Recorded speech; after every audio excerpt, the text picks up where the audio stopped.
Air signs, tignan po natin kung ano ang mensahe para sa'yo ngayong araw. Keep in mind po na ito ay general reading lamang, so hindi po lahat ay makaka-relate, so be open-minded. Sa mga hindi pa po nakasubscribe dito sa ating channel, please subscribe na po kayo and palike na din po ng ating video. At sa mga nice pong mag-avail ng ating private readings, Laka Stones, Amulet and Bracelets, makikita nyo po yung link sa description box below. Tarot Intentions by Aliana Reyes. Okay, tignan natin. We have loyal heart. Ayan, kayo ba yan? Air signs, very loyal. Meron tayo ditong to the sea. So, pwedeng may distansya kayo dito ng person mo, but still, you're still very loyal to each other. Ayan po. We have orphaned. Magkalayo nga yung iba sa inyo ngayon. Meron tayo ditong never-ending story. Ayan po. So, meron naman dito, pwedeng kaibigan mo to. Laging pag nagkakausap kayo, parang puro problema yung binibigay niya sa'yo. I mean, yung parang sinasabi niya sa'yo, kinikwento niya sa'yo, is laging puro problema. So, medyo nai-stress ka na dito. Di ba po sa inyo na-absorb ninyo yung energy ng friend po ninyo. So, meron kayo ditong kaibigan na psychic vampire. Medyo mag-iingat kayo earth signs sila. Air signs kapag kausap niyo yung taong to. Kasi pwedeng parang alam mo yung pure talaga yung intentions mo every time na makakausap mo siya. Oo, talagang nandoon ka na nakikinig ka sa kanya. Tapos ayun, pagkatas niyo mag-usap, pagod na pagod ka. Kasi very open mo sa kanya eh. Oo. So tignan natin ano pa yung mensahe para sa'yo. What is loyal heart spirit guide? Ano po itong loyal heart natin? Okay, we have chemistry and one day. Ayan po. So, ayan, pwedeng, yun nga, kasi iba sa inyo magkalayo kayo dito. So, alam niyo sa sarili niyo na kahit anong time pa yan, kahit anong timeline yan, kayo pa rin ng taong ito. So, meron dito, pwedeng yung mga karelasyon po ninyo, air signs, is kasama nyo yan sa past life po ninyo. Natagpuan nyo na sila this lifetime. Tignan natin, to the sea, we have intimacy. Ayan, so nami-miss ninyo yung samahan, yung bonding ninyo with your person. Pero sabi ko nga, nandito pa rin na umaasa pa rin kayo, air signs, na one day, magkakasama kayo. Ayan, yung wala na ba talagang iwanan. What is orphaned? We have lasting. Meron tayo ditong forbidden, non-committal, sexual energy. So ito, parang meron kayong nafe-feel dito or hindi nyo lang nafe-feel, nararanasan nyo talaga. Okay? Pinapakita at pinaparamdam din talaga sa ito ng taong to na parang alam mo yon, air signs, na feeling mo ginagamit ka lang talaga niya. Ayan. So parang kung akala mo meron kayong relationship ng taong to, yun pala is ang tingin niya lang sa'yo is parang ayun lang, ganun lang. Na-attracted lang siya sa'yo, ganyan. Merong isang tao dito, okay? Yung iba sa inyo, okay talaga. Yung relationship, meron naman dito, yun lang yung tingin sa'yo. We have withdrawn. So, baka need mo nang umalis dito sa relationship na ito, sa connection na ito, air signs. Single, lonely, solitary. Kasi kapag hindi ka umalis, paulit-ulit lang po talaga yung mangyayari. Some of you, yung kadil ninyo dito, soulmate ninyo, meron din po dito ang kadil is karmic partner. Kaya paulit-ulit lang yung nangyayari sa inyong relationship. Nakikita mo or nafe-feel mo talaga air signs, walang pag-usad. Tignan natin, ano pa po yung mensahe para sa'yo pagdating sa trabaho. Spirit guide, pagdating po sa trabaho, tignan natin ano po ang mensahe natin for air signs, Gemini, Libra, Aquarius, Sun, Moon, Rising, and Venus. Tignan natin ano pa yung mensahe para sa'yo. Pero bago pala yan, tignan muna natin ano ba yung blessings na pwede mong ma-receive ngayong araw. Blessings po, spirit guide, na pwedeng ma-receive ni air signs ngayon. So we have a blessing for a mother. Ayan po. So pwedeng yung suporta ng mother mo, pwedeng yung iba po sa inyo, kung meron kayong alitan ng mom mo, pwedeng magkakaroon kayo dito ng usapan, ng pag-reconcile. Meron dito kung hindi nyo kilala yung tunay nyong magulang, so pwedeng meron kayong malalaman, may hint kayo ngayong araw. So tignan natin ano pa yung mensahe para sa'yo.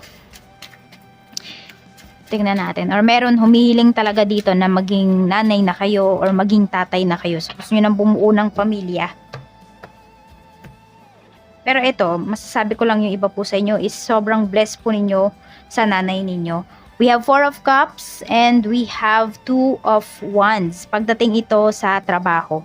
So, marami po dito, nagbabalak na yata kayong umalis. Ayan. Yes, tagal nyo ding naging loyal dito sa trabaho ninyo, sa office ninyo, sa company na ito. Pero kasi wala na kayong nararamdaman na growth, wala na kayong nakikita na uunlad pa or lalago pa yung sarili po ninyo, yung career ninyo dito. Kaya nagdadalawang isip na yung karamihan kung magstay ba or aalis. Pero mas marami yung gusto nang umalis talaga. Air signs. We have naman 7 of Pentacles and King of Cups pagdating po sa negosyo. Ayan. So, pwedeng makareceive po kayo dito ng mga tips ngayong araw. And also, ayan, nakikita ko din dito is maramihan yung mga kuha po ng mga clients mo, ng mga customers mo. Maramihan yung mga bili nila sa'yo dito. Ayan, di ko alam kung may mga reseller ka ba, ear signs, ayan, or basta parang maramihan kasi.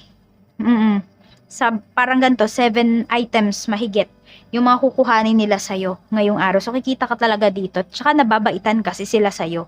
Basta, yung mga clients mo ay gustong-gusto nila yung vibes mo. Minsan nga yung mga iba mong clients, bumibili lang sa'yo kasi natutuwa sila sa'yo. Parang ganyan. So, tingnan natin. At swerte mo pag ganun. Tingnan natin. So, meron ka talagang natural charm pagdating sa pagnenegosyo. Tingnan natin pagdating naman po sa kaperahan. We have Queen of Swords and the Tower. So, medyo ingat lang kayo dito pagdating sa paggastos ngayong araw.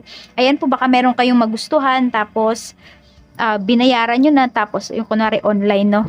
Order kayo online tapos sold out na pala tapos biglang bayad nyo na kasi tapos o-offeran kayo ng ibang produkto. So, baka masayang po yung pera ninyo dito. Alam mo yun, parang bibili ka ng isang bagay na binayaran mo pero hindi ka masasatisfied.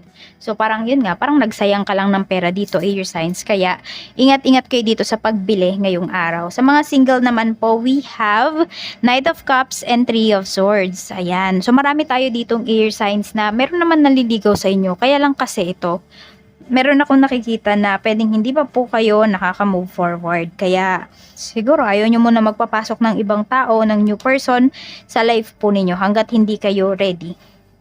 Sa mga in a relationship naman, we have the Lovers and Justice. Ayan, so magkakasundo na po kayo dito ng person mo.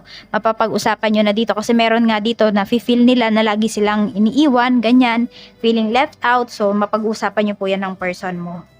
Tapos, puro seryoso na din yung mga pinag-uusapan ninyo dito, air sign. So, yung iba po sa inyo, pwedeng malapit na kayong mag-asawa, magpakasal, ganyan. Sa mga mag-asawa naman, we have Two of Swords and the Sun. Ayan, so kung ano man po yung mga magiging decisions ninyo, nakikita ko dito na parehas kayong magiging masaya ng asawa mo. Yan. So, kung ano man itong mga pagdedesisyon na ninyo, yun po yung laging iniisip ninyo na kailangan hindi lang isa sa atin yung masaya. Dapat parehas tayo. Ayan po. So, tignan natin, ano pa yung mensahe Spirit Guide. Okay, ano pa yung mensahe para sa iyo, air signs, Gemini, Libra, Aquarius, Sun, Moon, Rising, and Venus. Ano pa ang mensahe natin, Spirit Guide, for air signs? We have foundation. Ayan, establish family and security. So, ang mga issues talaga ng karamihan sa inyo ngayon is about your family, about your person, yung relationships po ninyo. So, yan nga, i-establish nyo daw talaga. Mas, yun yung foundation, mas patatagin po ninyo yung foundation, di ba?